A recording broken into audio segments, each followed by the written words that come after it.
CBN, Show da Notícia. Hoje, com Evelyn Argenta. Olá, muito boa tarde, bem-vindo de volta ao CBN Show da Notícia. Você acompanhou uma pausa para ouvir as notícias do futebol internacional com o Futebol Globo CBN. E agora a gente está de volta com o Show da Notícia para seguir com você até as 9 horas da noite desse domingo, véspera de Natal, dia 24 de dezembro. E você já está mais do que convidado a participar conosco pelo e-mail evelyn.argenta@cbn.com.br ou então através do WhatsApp. O DDD é 11 999 11 9981. Desde o início do programa, você está nos ouvindo falar que hoje a nossa ideia é trazer um programa mais leve, te fazer refletir um pouco sobre esse final de ano, projetar o ano que vem. E aí eu te faço uma pergunta, você já ouviu falar em tirar um sabático? É esse tempo, né, que normalmente dura aí 12 meses, serve para viver novas experiências, longe do trabalho, construindo novas experiências. Você acha que isso é só coisa de quem não tem o que fazer? Pois então, é que você se engana. Os sabáticos, eles têm sido muito procurados por executivos, empresários que querem dar um restart assim, nas ideias. E a prova disso são os nossos entrevistados de agora. A Flávia Tavernari e o Cícero Andrade estão conosco no estúdio no Rio de Janeiro, que eram executivos bem-sucedidos, moravam no Rio, trabalhavam na mesma empresa, tinham uma carga horária de 12, 14 horas por dia, e eles mudaram de vida e formaram uma consultoria, o Sabático, para ajudar, para orientar quem quer recolocar a sua carreira ou mesmo dar uma volta por aí para se conhecer, conhecer o mundo e voltar atualizado. É com eles que a gente conversa agora. Boa tarde, Flávia. Boa tarde, Cícero. Boa tarde, Evelyn. Um prazer estar aqui com vocês. Boa tarde, Evelyn. O prazer é todo nosso. Gente, antes da gente começar, né, Flávia, antes da gente começar a tudo perfeito, Ramon. Tranquilo, obrigado. De um sabático, eu queria que você contasse pra gente os motivos que levaram vocês dois a tomar essa decisão de largar o emprego e aí tirar esse ano sabático. A gente trabalhava no mercado, aqui no Rio, mercado executivo, numa empresa excelente, mas com uma carga horária muito puxada, com todas as responsabilidades que um alto executivo tem na carreira. E no mesmo ano, o Cícero, que era head de recursos humanos da empresa, e eu gerente corporativo de operações, mas no mesmo ano o Cícero teve 2 suspeitas de infarto. E aí, depois da segunda vez dele no hospital, a gente começou a se questionar se a gente estava de verdade levando a vida que a gente gostaria. Ou se a gente não precisava dar uma pausa para se energizar, para investir na nossa carreira e para voltar para o mercado ainda melhor. Então foi nessa situação que a gente resolveu investir num período sabático. E quantos anos vocês tinham nessa época? Desculpa a indiscrição, mas é importante para a gente saber. Quantos anos vocês tinham nessa época? Nós tínhamos 35 e 36 anos nessa época. Já com esse histórico, esse risco, né, de ter uma doença associada ao excesso de trabalho. Exatamente. O questionamento na época foi se teria uma terceira chance, né? Ele já tinha tido a primeira, já tinha tido a segunda e o médico falou que podia ser muito... que a terceira, se acontecesse pela terceira vez, podia acontecer alguma coisa fatal. E foi isso um pouco que mexeu com a gente. Na época, o Cícero chegou a me falar, eu não me incomodo de morrer agora. Na verdade, eu me incomodo de morrer levando a vida que a gente está levando, sem aproveitar tudo que a gente poderia aproveitar. E você, Cícero, antes de ter esses sinais, né, que te deixaram de saúde, você já tinha parado para pensar nisso? Quanto tempo da sua vida você dedicava ao trabalho? Na verdade, não com profundidade, Evelyn. A gente vive uma vida quase no automático, no dia a dia, e principalmente no início da nossa vida a gente tem algumas metas financeiras e metas de conquista que acabam cegando a gente e não fazendo a gente avaliar com mais profundidade se a gente está fazendo o que realmente a gente quer. Mas vai chegando um certo tempo na nossa vida que a gente começa a pensar com um pouco mais de profundidade, começa a sentir um leve incômodo. Eu te digo que, no nosso caso específico, a mudança ela foi gerada por uma dor, que foi o que a Flávia acabou de comentar aqui com a gente. Mas o melhor para as pessoas é que, no primeiro sinal desse incômodo, mesmo sem muita profundidade, né? Mesmo, como é que você pode detectar esse incômodo? Né? Eu costumo dizer que quando a sexta-feira começa a ser um momento de festa e a segunda-feira um momento de martírio. Domingo à noite, assim. Exatamente. A tal musiquinha do Fantástico, justamente, né? Quando ela começa a te incomodar, tá na hora de você realmente começar a se repensar, né? Porque a vida é uma só, né? O que a Flávia falou aqui é verdade.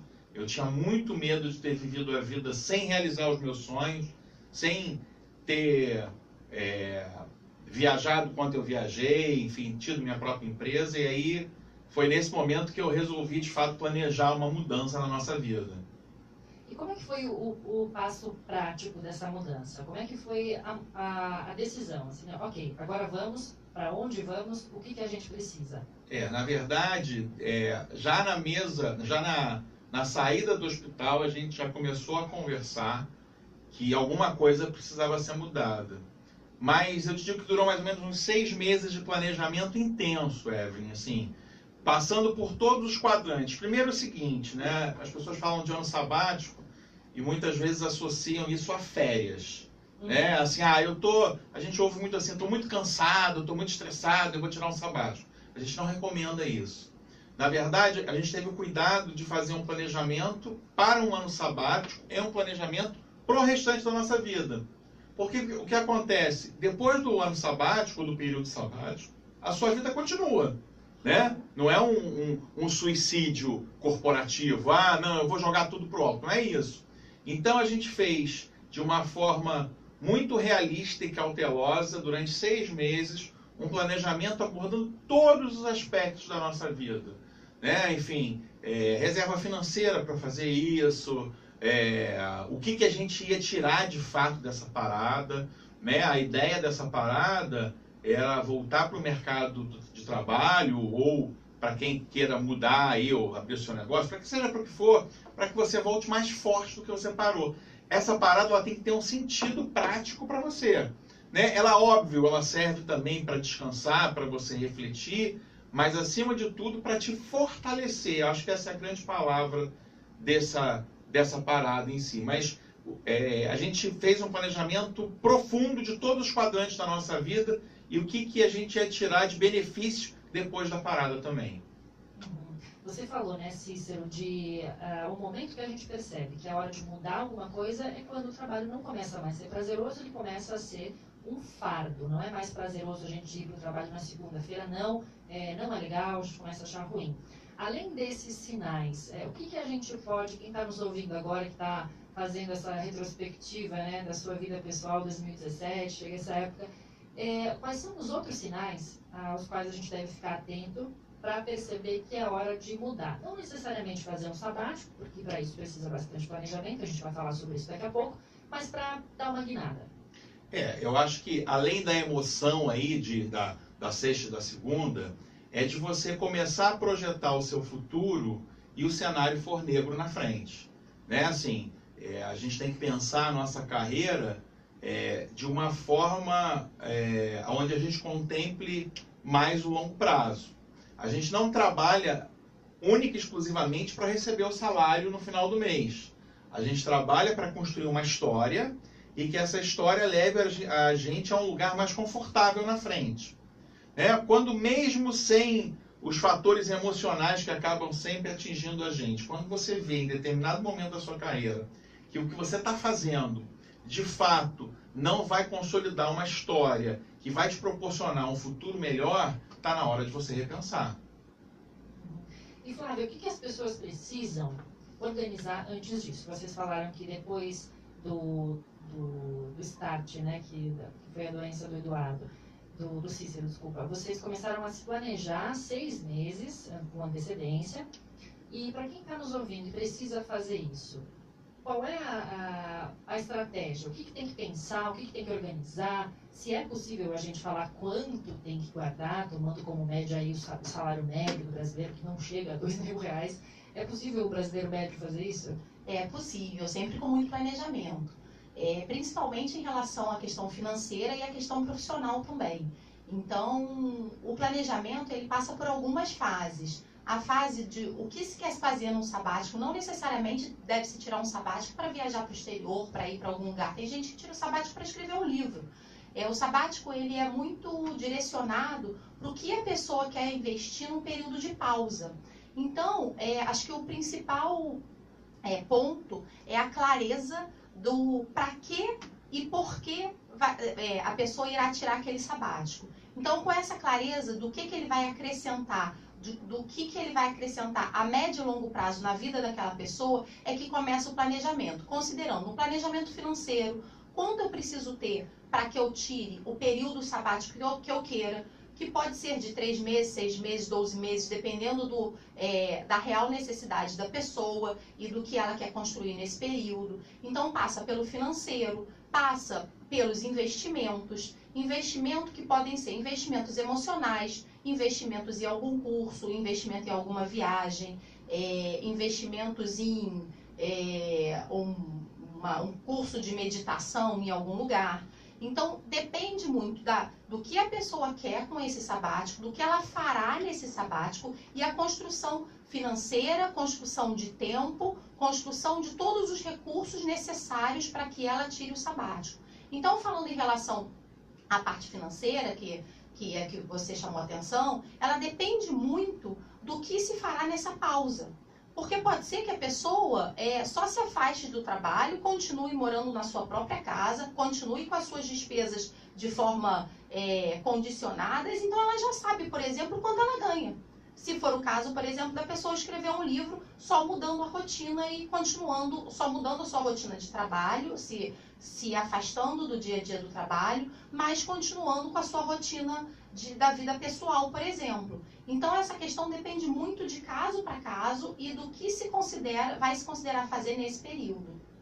Normalmente a gente associa, né, o sabático a uma viagem pelo mundo, conhecendo o mundo, ficando fora, out, assim, 12 meses, mas não, pode ser um sabático como você falou, de repente se engajar, talvez, num projeto social, ficar um tempo fazendo um projeto social, ou dando aula de alguma coisa, ou fazendo aula de alguma coisa, né? Não precisa ser necessariamente uma grande viagem a longo prazo. Exatamente, mesmo o trabalho voluntário, tem empresas que investem nas pessoas para irem fazer trabalho voluntário. Então não necessariamente você precisa ter um alto investimento ou uma grana muito grande guardada. Por isso que o primeiro passo é ter clareza exatamente do que se pretende com esse sabático, do que se quer agregar de valor na vida da pessoa, na vida pessoal, na vida profissional. Não necessariamente o sabático é exclusivamente para a vida profissional. Então, esse primeiro ponto do planejamento, que é o entendimento do que aquilo vai agregar valor para o resto da sua vida, a médio e longo prazo, é o principal ponto, porque dele pode surgir uma percepção de que não precisa, por exemplo, de um investimento financeiro alto. No caso de vocês que fizeram um sabático, decidiram fazer esse sabático juntos, acho que serviu até como um autoconhecimento, né? Para estreitar a relação de vocês, né? Eu ou você? Não, com certeza. Eu acho que foi o maior ganho que a gente teve. E no meu caso específico, que trabalhava durante muitos anos na área de recursos humanos, foi um momento de redirecionamento total da minha carreira.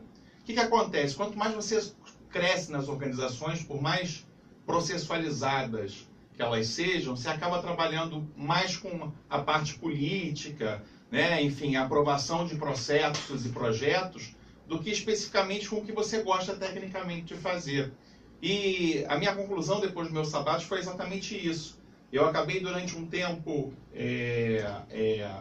me afastando um pouco do que eu gostava de fazer, que era trabalhar diretamente com as pessoas, desenvolver as pessoas, fazer com que as pessoas alcançassem o próximo nível, e isso foi se perdendo ao longo da minha carreira. E aí, nesse momento, eu decidi que eu ia ter a minha própria empresa. Lógico, eu fiz um planejamento a longo prazo para isso, para que eu fizesse isso pelo resto da minha vida, né? Então, eu acho que se eu não tivesse essa parada, e se eu não tivesse, de fato, investido em sair da minha zona de conforto, em sair da minha vida automatizada, de repetir as mesmas coisas, eu jamais teria clareza para encontrar o meu novo caminho. E vocês, a partir do momento que criaram essa consultoria, a gente pode dizer, para ajudar as pessoas a encontrarem o seu caminho, o que vocês têm percebido? Quem são as pessoas que optam ou procuram tirar um sabático ou fazer uma mudança na carreira? São altos executivos? São pessoas que são funcionários de uma empresa? São jovens? São pessoas de uma idade maior? Como é que é? Eu acho que primeiro assim, tem todos os tipos de perfil. Mas se eu pudesse descrever aí um público-alvo que acaba fazendo parte da grande maioria dos nossos clientes, são pessoas mais ou menos da nossa idade, né, de 35 a 45 anos, que já tiveram as suas primeiras conquistas materiais na sua vida, que já conseguiram, né, enfim, quando a gente acaba se formando, iniciando ali a nossa trajetória profissional, até essa escolha dessa trajetória profissional, muitas vezes ela é impulsionada muito mais pela viabilidade de rapidamente a gente ter retorno do que realmente pelo desejo, né? E aí esse cara, ele vai trabalhando ao longo do tempo, vai conquistando as primeiras coisas e em determinado momento da carreira ele perde as coisas perdem um pouco o sentido para ele. Né? Ele já começa a achar o trabalho um fardo, ele já começa a fazer conta para quando ele vai se aposentar. Agora no Brasil a gente nem sabe direito. Nem sabe mais quando. Pois é. E aí, assim, o dia a dia dele acaba sendo um peso. Por quê? Porque talvez lá atrás ele tenha pesado muito mais a viabilidade de ter um retorno rápido do que, de fato, trabalhar com o que ele realmente é apaixonado. De fato, trabalhar com uma coisa vinculada ao propósito real dele. E aí ele começa a entrar, a ter alguns sintomas que a gente já descreveu anteriormente, que é a síndrome do fantástico, começa a pensar aí a longo prazo o que ele vai fazer da vida dele, e aí, e ao mesmo tempo ele se sente encaixotado, porque ele tem alguns medos que são assim, se eu vim aqui até agora, já está tarde para eu mudar. Ou eu não consigo porque eu estou há muito tempo nisso. E sempre existe possibilidade de mudança. Eu só sei fazer isso, eu nunca fiz outra coisa. Exatamente. E as pessoas, às vezes, elas confundem dois conceitos que eles são parecidos, mas muito diferentes, né? O impossível do muito difícil. A gente acredita que o impossível seja aquilo que nunca ninguém fez, né? E sim, existem coisas impossíveis, existem. Mas, às vezes, né, a atração magnética da zona de conforto faz a gente chamar as coisas difíceis de impossíveis, né? Então, às vezes, as pessoas também têm preguiça de mudar, né? Às vezes, as pessoas falam, olha, está muito ruim, eu estou muito infeliz, mas eu já me acostumei com a infelicidade. E a gente tem, teoricamente, uma vida só para ser feliz, né? E se você não é feliz no trabalho, se você fizer matematicamente as horas de vigília ali, que você não está dormindo, que você está acordado, você está dedicado ao trabalho. Então você tem que ser feliz no trabalho. Né? Faz parte da nossa vida. Óbvio, uma parte importante da nossa vida. Né? Então, assim, é um momento aí que as pessoas, que pode ser um momento do início de uma dor, mas que pode ser muito providencial, né? Para uma mudança bem consistente na nossa vida. Né?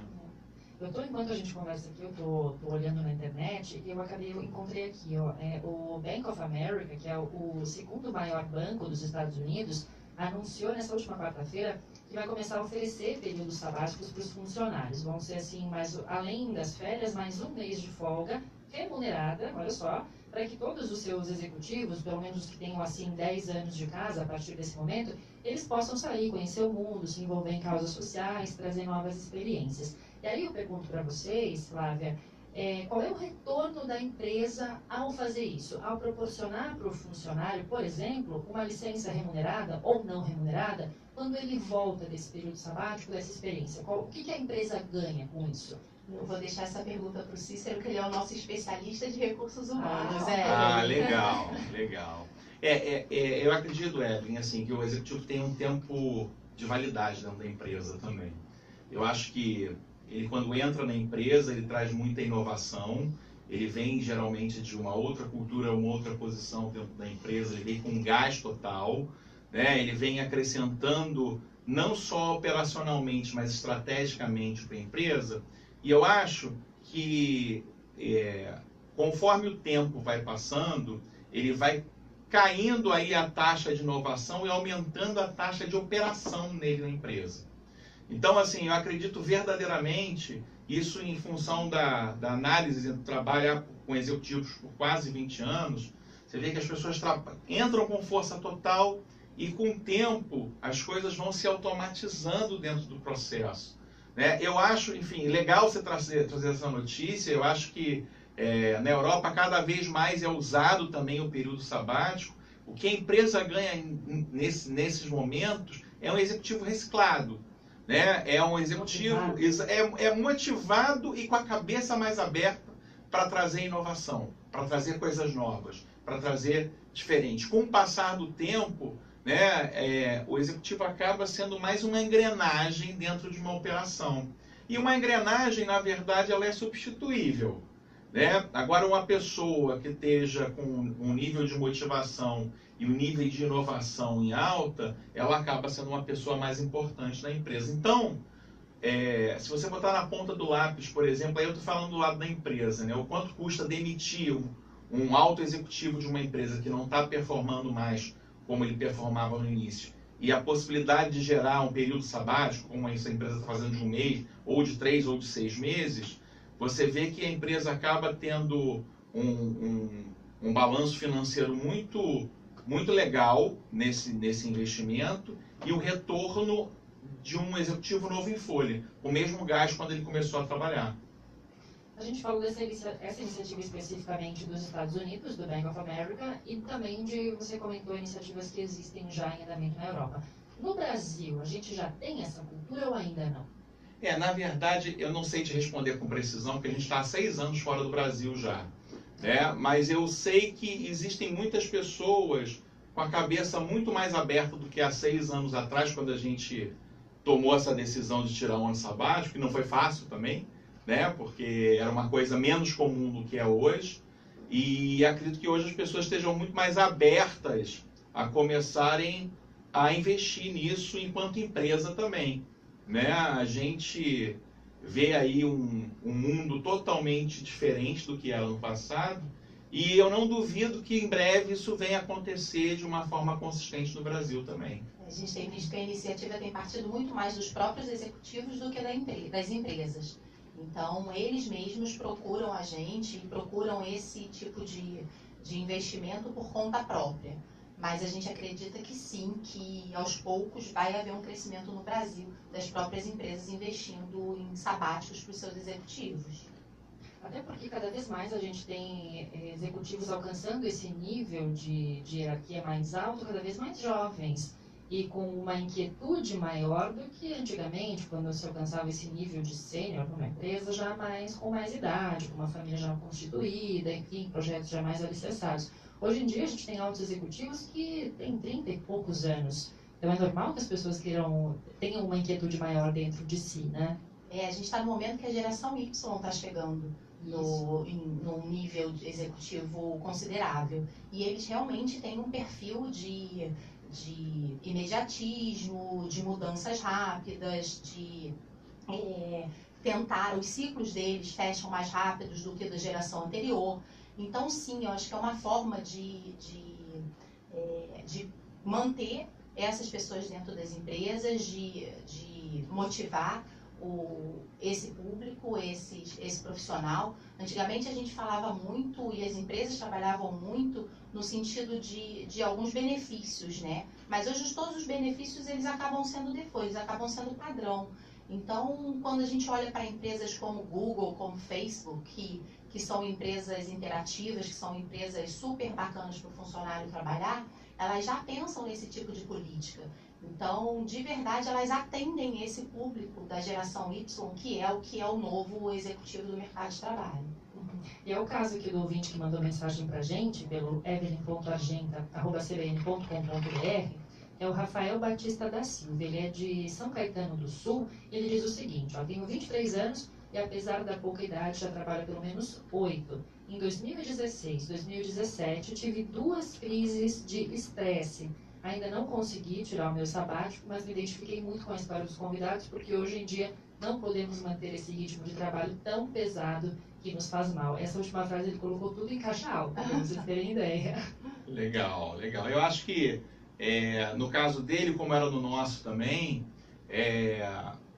a gente precisa muito estar alinhado com o propósito que a gente acredite também. Não sei exatamente com quem ele trabalhava, ou e o que ele fazia, mas às vezes isso acontece. Hoje tem um escritório de contabilidade. Enfim, legal. Eu não sei se é o sonho dele trabalhar no escritório de contabilidade ou não. Mas às vezes o que acontece é que a gente de fato está desalinhado, está mais alinhado com o resultado financeiro ou com as primeiras conquistas materiais do que realmente com o propósito de vida que a gente tem, com o que a gente realmente ama fazer. E aí chega uma hora que a gente não aguenta isso e a saúde, o corpo fala, né? A gente é um ser humano, a divisão entre mente, espírito, corpo, é uma divisão meramente didática. A gente é um ser uno. E aí, às vezes, o corpo fala, né? O corpo sente os efeitos disso e isso acaba refletindo na saúde. Então, pode ser que seja uma hora, sim, dele repensar a vida profissional dele. Pode continuar. E algumas vezes a gente também, quando muito jovem, não pensa na nossa vida a médio e longo prazo. A gente acaba querendo resolver tudo de forma muito imediatista, né? De certa forma, a gente foi criado, e aí, de uma maneira geral, num sistema que a gente vai para o colégio, depois espera-se que faça uma faculdade, depois que se faça um estágio, entre para uma empresa. Então, tem um encadeamento profissional quase que já pré-concebido. E, algumas vezes, a gente não para pensar se é isso mesmo que a gente quer.